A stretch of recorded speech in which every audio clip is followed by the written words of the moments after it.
Hello, I'm Dominic Patten, Senior Editor and Chief TV Critic for Deadline Hollywood, and thank you so much for joining us for this 92nd Street Y event for CBS's The Unicorn, with the series star and a very good friend of mine, Walton Goggins. Now, I'm excited to host this chat with Walton on the eve of what is the series' second season premiere on Thursday, November 12th on CBS.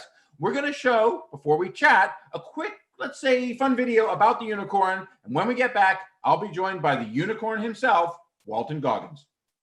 Are we waiting on one more? No, we're 5. This time, I am definitely paying. You're paying? Yep, I'm paying. I'm gonna get the seafood tower and the steak and the other steak. My friends are a lot like family. We have kids the same age and do everything together. We barbecue, we go to soccer. You need to get out of this house and start dating. Guys not out? Yes! You gotta put your pants on. Yeah, I'll get the pants on. I'm a doctor. I'm a doctor. You're such a doctor. Yeah. It's hot. Are y'all ready for the captain? I'm ready for the captain. Crystal for everyone! We get up, yeah, we up so high. At our feet, yeah, 'cause it's our time. Hey, baby, you sleep? I mean, like all the way sleep? It's cool. You know what? You are a unicorn. You know that elusive creature that all single women are looking for? I'm a what? Stick together and we're gonna get it I done. had no idea that dating was gonna be this complicated. I mean, I know everything there is to know about this woman. God, What? What is it now? she got bangs. Okay, relax. Don't That's her like choice. it. Just don't like it. No way! Why?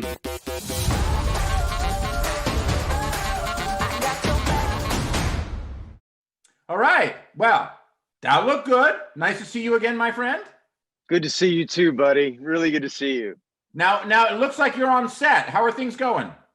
I I am. Yeah, I'm here. I'm on set, and we've been back for about a month now, and with everybody kind of returning back to work, it's a whole new set of protocols. It's a whole new reality, and day one when we had the masks on and the shields on, like you're in your room, like kind of, and actually in my dressing room right now. You're up, you got your gear on, and you're like getting ready to walk out the door, and you're thinking like, how? This is not going to happen. How am I going to do this? And then, after the first rehearsal, day 2, day 3, it just becomes a new normal, like anything else. And we're rolling. We've hit a really nice stride, and just I think everybody is so grateful to be able to do what they love to do, really, and so there are no obstacles. There are just opportunities. Oh, that's a great way of looking at it, my man. Because I know a lot of people, still some shows are struggling with finding the right protocols, the right safety procedures. It's great to see you guys do this. Now, you guys obviously you film on the Paramount lot here in LA. Going into being on the eve of your season 2 premiere, before you did The Unicorn, most of us knew you as a very different type of actor. You were not the sitcom guy. So how does it feel coming out of that season 1, which was very successful, moving into a season 2 for you? It's how can I say this? Well, first and foremost, I don't feel like it's a sitcom. I feel like it's and it's in a 30-minute format. But we never go for a punchline. It's never about the joke. It's a slice of life story about a guy who lost his wife to cancer, who has 2 daughters, and his friends help him learn how to live again. And I never, I don't know, if I'm doing a movie, I never look at it as a horror movie or a revenge fantasy movie or a Western. I don't categorize it like that personally. That's just how I approach storytelling. It's a story. Do you find when that happens, do you find that limits you as an actor? For you, you want to have the wider and deeper scope? Well, look, everybody has a teacher, everybody has a mentor, and I, my mentor very early on, a fellow by the name of Harry Mastro George. He's an extraordinary human being, but he said, at the end of the day, look, all you're asking yourself to do is hold up a mirror to nature. That's really kind of it. And when you begin labeling that interpretation or the events kind of surrounding it, then you're just giving yourself obstacles to overcome, really. Just stay away from all of that. And all you are is a person lending their imagination to an imaginary set of circumstances. And in this case, You know, it happens to be a 30-minute show on CBS, and I'm so unbelievably excited to be telling this story at this time in our nation's history. To be quite honest with you, you know, I think we all had hoped, really, like we all hoped when we were doing the pilot, that if we got it right, and that we would have the opportunity to make a difference, like really make a difference. And that's the And I only totally reason get why what I you mean. wanted to do this. You know, people refer to shows like yours as feel-good TV, but and I know what you mean when you say, "Hey, this isn't a sitcom," because the relationships that Wade, your character, the widowed dad, has with his friends, with the people around him, and including that position of being the unicorn and being this iconic man for women to hook up with. It's very different. There's a maturity to it, and also I would say there's an optimism to it because he's not a young guy. He's a guy who's seen the world and he's learning about it. You bring so much to this role from you know, we know you in so many grittier roles, and I don't need to resurrect your resume because everyone knows what it is, and it's deep and it's meaningful and it's acclaimed. But for you as an actor going into this kind of role, a lot of people were surprised to see you do something like this. What made you say this is the one for me? Including me. I was surprised. You know, God, I don't know, man. I think, like, first and foremost, I love the story, and that's the most important thing to me. It's a story that resonates very deeply with me. The story is based on one of the best friends of the creators of the show and the producer, Peyton Reed. And this gentleman's name is Grady Cooper, and he lost his wife to cancer, and he has 2 daughters, and that's not. I wish it were the case. I wish it was just it only happened to one person, but you know, it's happened to me. Like, I've lost a spouse. It's happened to, I'm going to say, upwards of 5 friends of mine, 5 very good friends of mine, some of which friends that we have in common. And I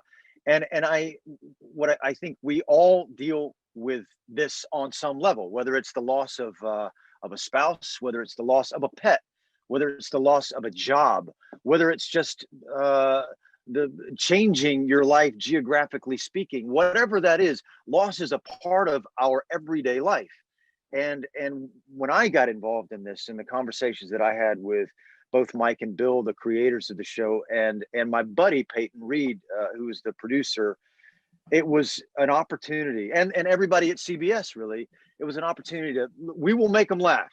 There will be, it will be funny, but we're not going to shy away from, like, the earnest nature and the what's the word I'm looking for, the tender reality of this experience for a lot of people. And if we on any level at the outset of this thing, if that was ever a possibility, I wouldn't have been involved.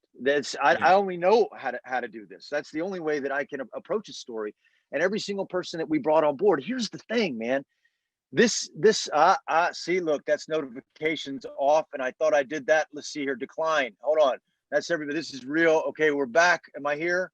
Okay, Yeah. how do I turn the notification? Okay, if anyone else calls, don't call me right now. So we have, oh God, I don't want to say names, but we have 5 or 6 people on this crew that do movies primarily, but they decided to do this show because it happened to them.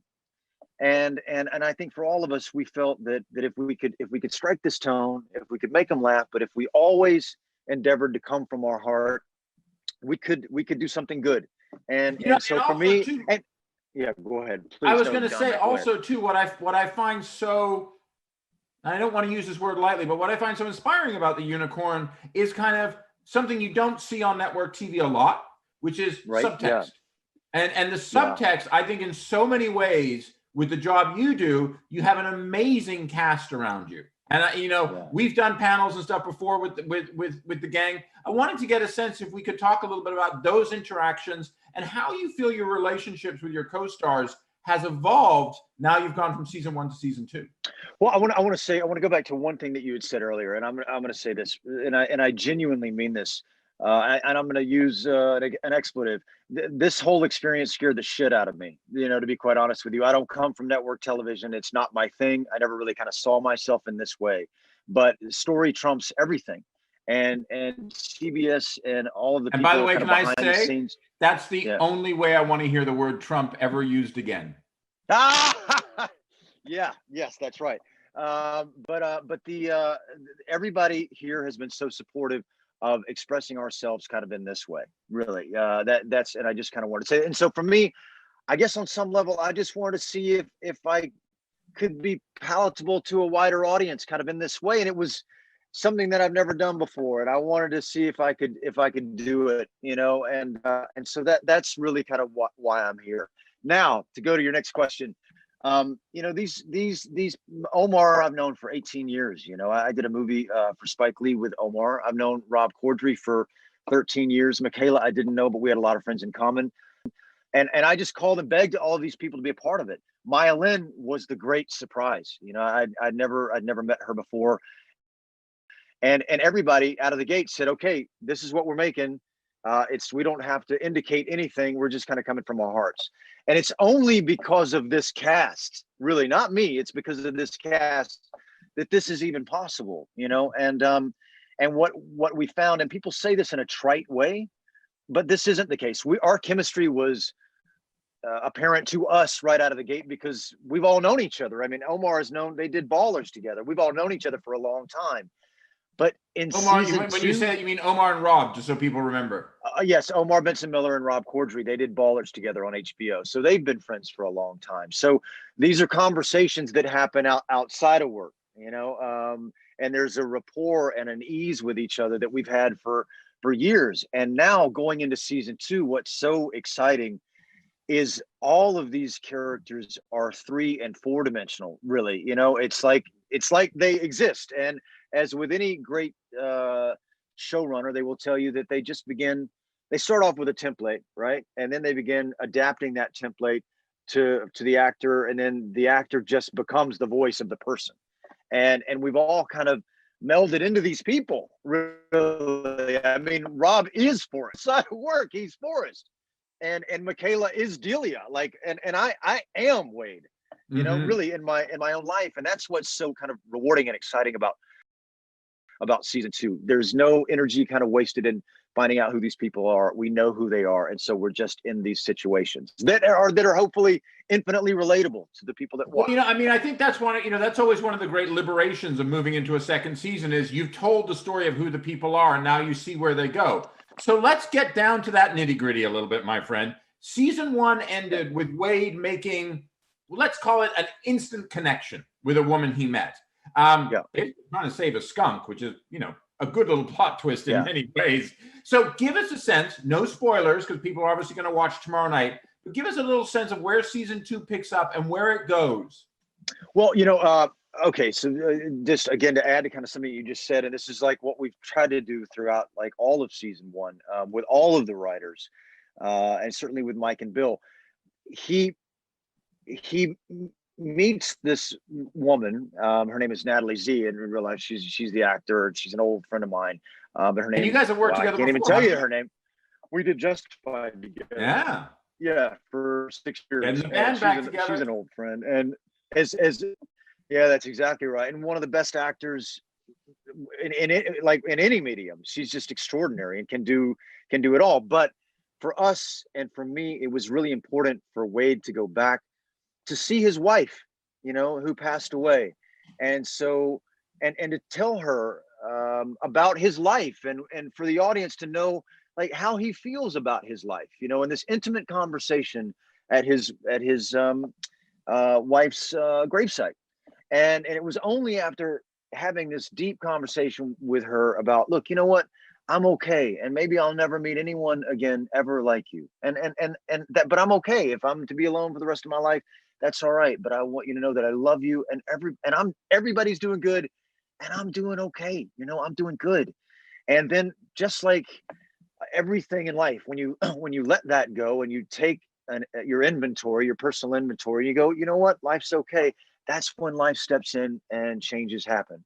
And that's how we wanted to kind of precipitate kind of this meeting with the woman of his dreams. And so we ended the show after this conversation with my deceased wife, walking back to the truck and meeting one of the most remarkable human beings in the world for him, like the perfect mate. And they only talk for about 2 minutes over the course of trying to save a skunk. And it's chaotic and crazy the way that life is chaotic and crazy. And she puts the skunk in her car and she's gone to a vet. And he just comes back from that meeting and sits with all of his friends. And he said, I think I met the one. And they say, who is she? Who is she? And he says, I have no idea. No idea. Yeah. And so this season kind of picks up with trying to find out who the mystery woman was, and how do you track her down? And we're doing it kind of in the way that the Unicorn kind of does it. And it's really funny and really touching, One of the things that I've always found touching about the show, I can't tell you what happens, but one of the things I've always found touching about the show, and I say this to you, parent to parent, is the relationship that Wade has with his two daughters.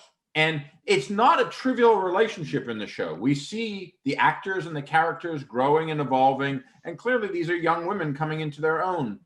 I wanted to get a sense from you, both in your character and as an actor working with those actresses, about those relationships and how you see those evolving as we go into season 2 and beyond. Ruby and Mackenzie, they're the real names of the actors that kind of play my daughters, and Natalie and Grace, and we've become so close, like over the course of this experience, and the conversations that we had early on. They're just wonderful. They're not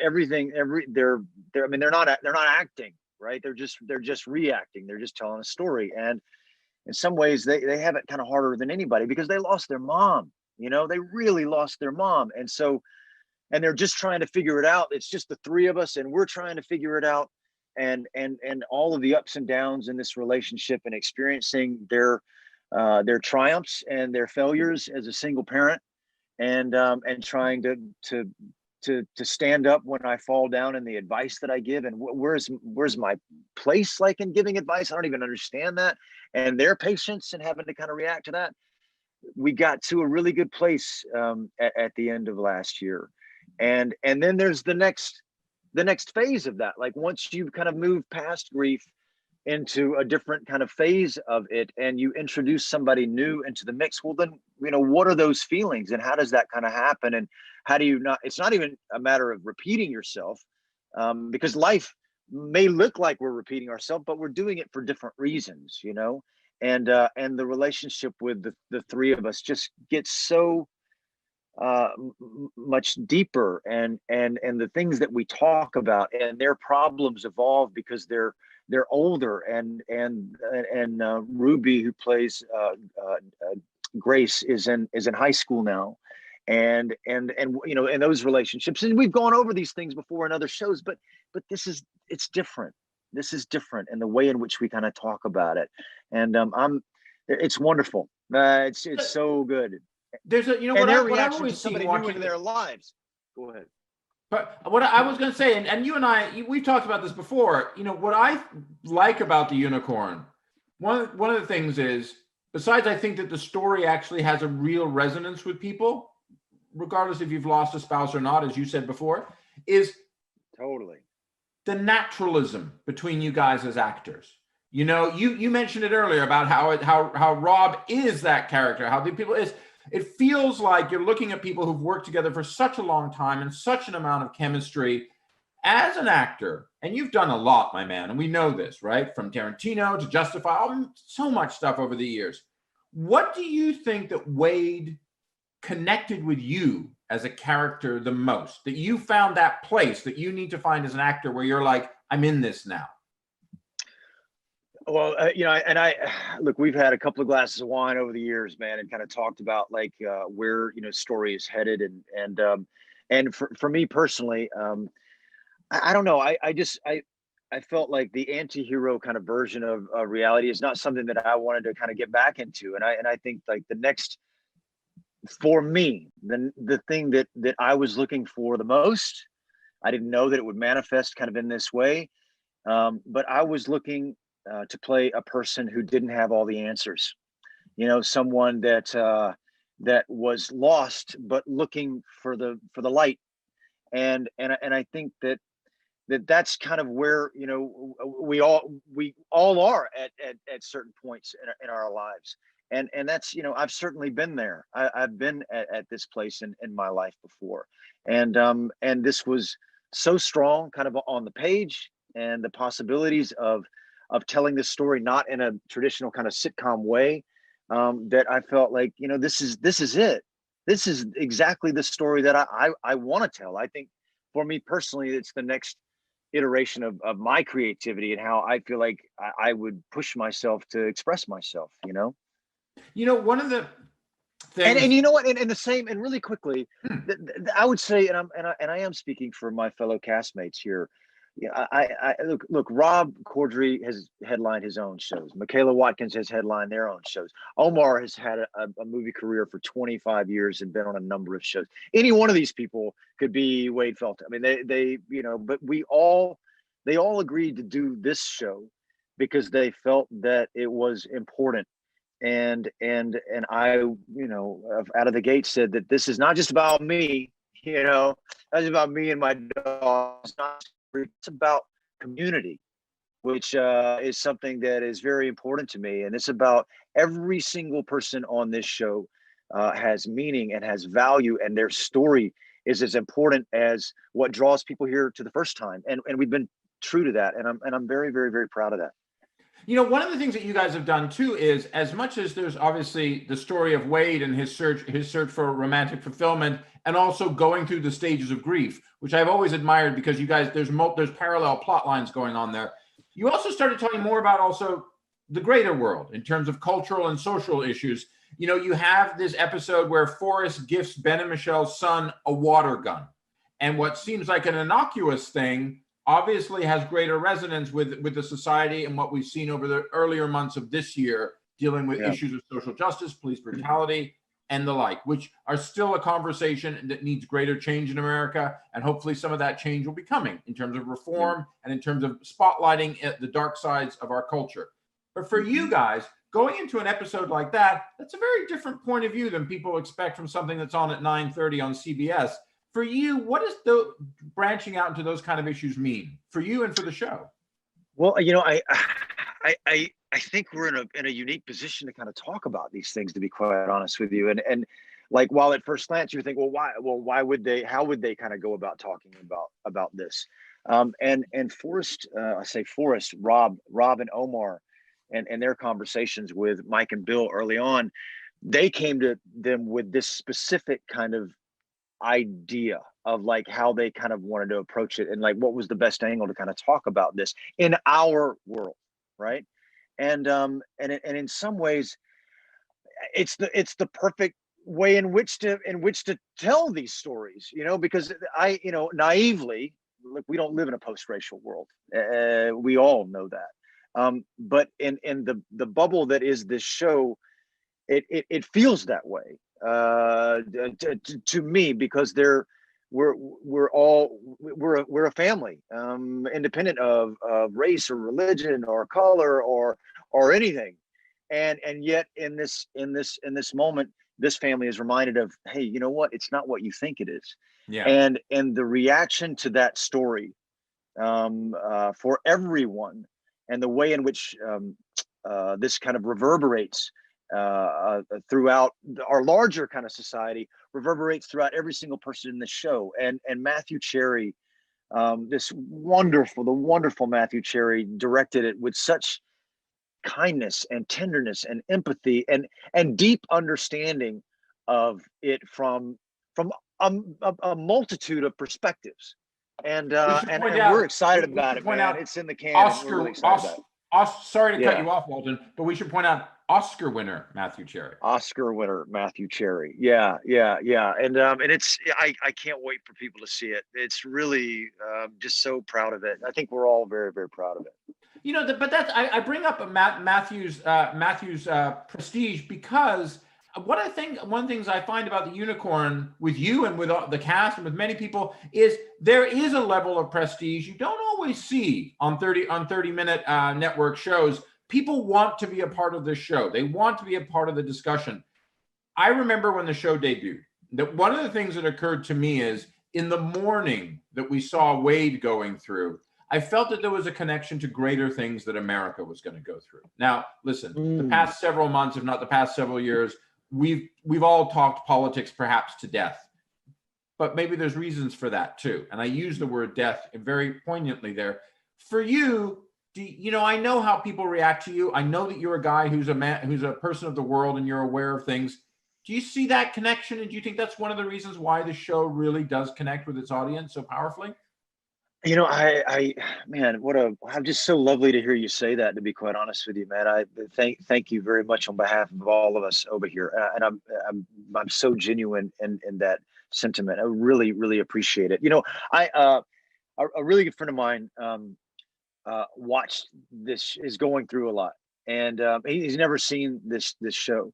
And we talked yesterday, and he reached out on I don't know, last Friday or whatever, and he said, "Man, I'm experiencing a lot of anxiety in my life right now and things that are going on," and he binged it, the whole thing, and he binged it twice, 2 times on Netflix of all places, and we talked yesterday just about his life, and then he went back to this show, and he said, "You know what I love about this show," and this is a long-winded way of answering your question. He said, "What I love about the show, and I've never seen like a lead in talk about the world in this way, is that your morality, Wade's morality, is not pedagogy, right? Or what's the word I'm looking for? It's not preachy. It's not standing on a soapbox. It is. It's not. I always find it's not didactic. That's the word I would use. It's not didactic. Yeah, that's right. It's not didactic, and it's not. It's not. You're discovering your morality as you go along, and it's coming from a place in your heart that is not, you're not walking into a room anticipating what moral lesson tended to tell. It just comes out of the moment. And he said, and that's what I need in my life. That's what I need right now in my life. It's the kind of advice I need in my life. And I think maybe that's kind of it, man. We're not preaching or not preaching anything. It's just look, we all fall down at the end of the day, regardless of whatever our personal situations are in life that knock us back and that knock us on our heels or bring us to our knees. And it's about finding your way out of these moments in your life. And during this time, along the way, we have insights that you didn't have before. And those are pearls of wisdom. Those are real universal wisdoms in a lot of ways. And that's what Wade is going through, and I think that's what his friends are going through, and that's what we're exploring, not in a gratuitous way, not in a Machiavellian way, but just in an earnest kind of like, whoa, he's here now. Oh my God, well, how does he feel about it? I don't know. Let's get in there and see. And I think that's what's kind of speaking to people, and that's certainly what speaks to me. It speaks to me.